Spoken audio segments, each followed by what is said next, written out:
Olá pessoal, aqui é Micael Souza do canal Jogos no Tabuleiro para vir fazer aqui o vídeo mais aborrecido, mais chato, mais de autopromoção,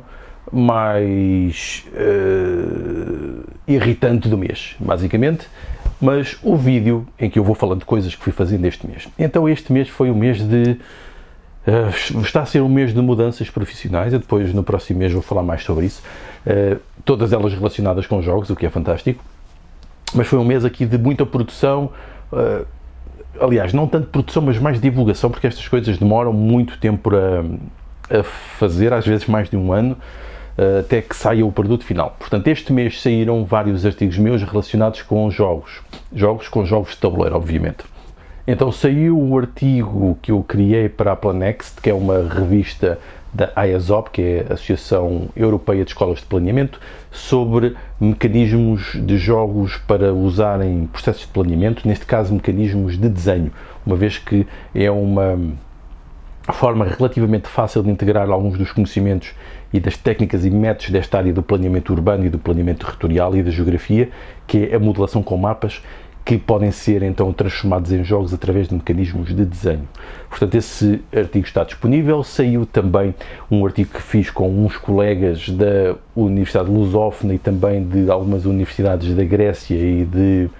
do Reino Unido, da Inglaterra mais concretamente, em que fizemos um levantamento do estado da arte dos jogos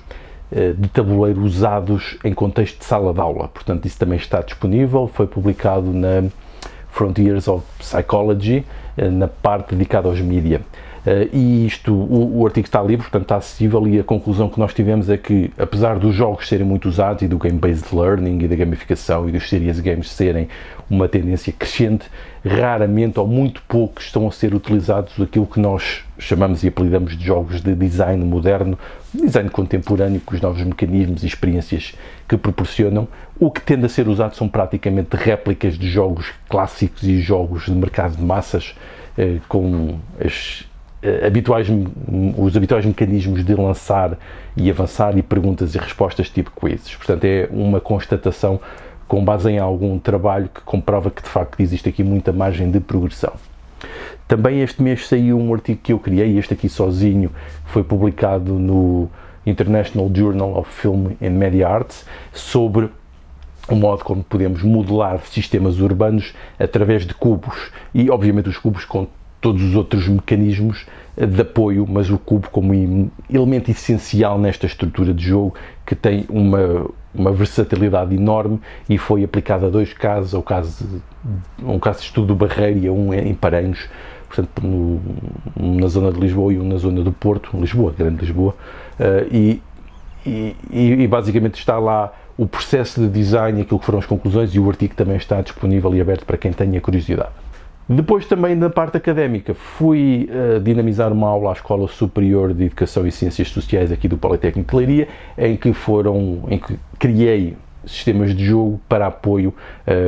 a aulas de património e turismo sustentável, em que tivemos a fazer modelações do sistema urbano, tentar torná-lo mais sustentável, e depois também a própria modelação de um espaço museológico para o tentar melhorar através de mecanismos de jogos, ou seja, não era para usar mecanismos de jogos, mas os mecanismos de jogos é que permitiram criar um modelo pelo qual se podia representar então o espaço museológico e melhorá-lo através de um sistema de negociação e votação e tomada de decisão. Depois também este mês aconteceu a conferência do CITAC, que é o meu centro de investigação, o Centro de Investigação do Território, Transportes e Ambiente, em que fui partilhar, ou seja, todos os colegas partilhamos as investigações que estamos a fazer, em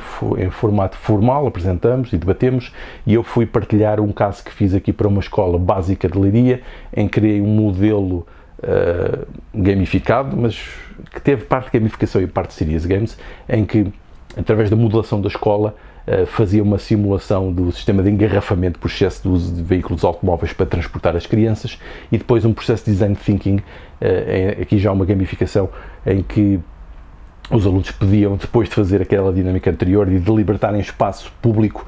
propunham novas ideias para então poder mudar o estado do ambiente urbano da sua escola. Portanto, isto foi apresentado na conferência. Possivelmente depois haverá uma publicação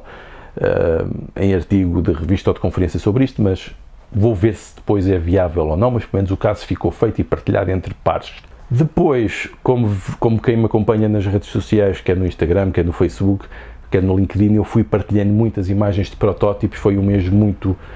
produtivo para testar conceitos para trabalhar nos próximos meses, em alguns projetos que eu vou iniciar.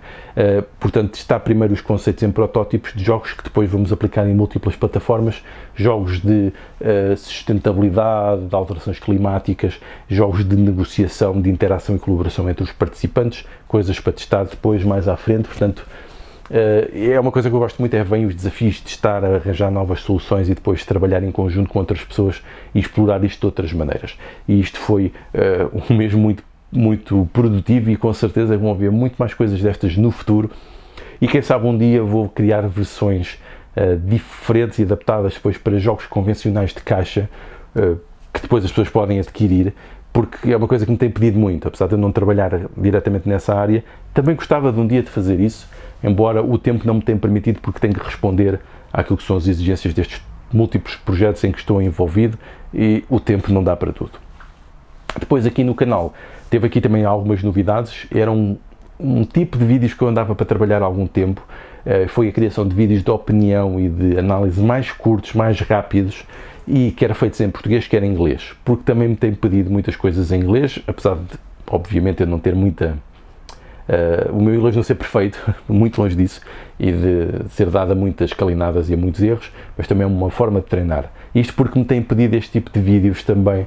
assim mais rápidos, de análise e para partilha de conteúdos e para discussão, e eu vou criando também esses vídeos a partir de agora. E este mês também surgiu aqui o voltar a um tipo de vídeo antigo, que é o tipo de vídeo dos tops, e foi recuperar os jogos com cubos, que era uma coisa que fiz apenas um já há muito tempo, e entretanto joguei muitos outros jogos com este sistema de cubos, em que os cubos são as principais características, e eu acho que justificava criar uma nova versão com mais 5 jogos a recomendar, que eu acho que são excelentes jogos para ter, e que provavelmente quem os tiver são daqueles que entram nas coleções como jogos essenciais para manter para sempre. E pronto, foram estes os conteúdos que mais ou menos foram ocorrendo aqui no canal do YouTube, mais ou menos as coisas que eu acho que merecem ser destacadas, algumas relacionadas, outras mais indiretamente, mas que servem também de exemplo,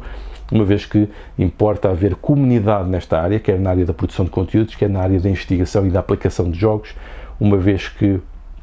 isto vai continuar a crescer no futuro, e quanto mais conectados nós estivermos e partilharmos aquilo que andamos a fazer, eu penso que será melhor para todos. Então vá. E para concluir, também criei um vídeo sobre algumas das razões pelas quais estes jogos são importantes para treino de competências, uma vez que também vou trabalhar